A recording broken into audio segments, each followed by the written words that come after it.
right, happy Monday, nerds. So today started off really well.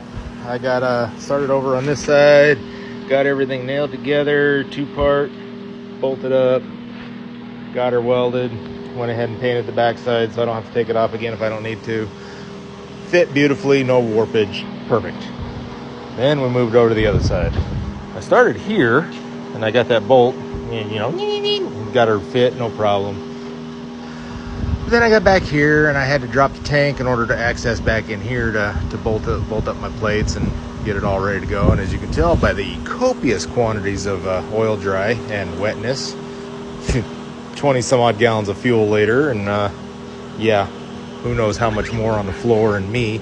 Every time I'd move the tank, it would squirt frickin' fuel all up in my armpit, like oh yeah, I'm a little pissy. Anyway, should be able to get this buttoned up tonight. And yeah, then I can start on the verticals. So yeah, let's keep going. Pissy day. All right, so it's Friday and I just got this installed last night. I got bumped off and had to do some bed rails on a Ford, rough stuff. Anyway, got this all nailed in, fully welded up. I did have a little bit of heat warpage. As you can see, I have a very slight gap. I'm probably gonna have to over these holes just slightly so I can close that gap up. But I'm getting ready. I already modified the verticals and I'm starting to slip that in. So I'm gonna slip that in place and engineer a plan on making her solid. So we're getting there. Let's keep going. All right, it's Tuesday. I got bumped off yet again. So anyway, we finally got our brackets in. Everything's tacked up, mocked into place. We're square. Our width is correct. We're level. I'll put a little level here so both sides are even. Everything's ready to go. I'm going to go ahead and hard tack this, and then we're going to set the loader bucket on it.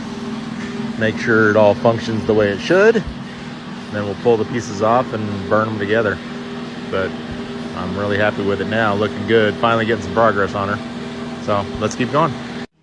All right, she mounts up. She's actually hanging weight, and I only have root passes in there. So we're going to go ahead and take her off and weld her up.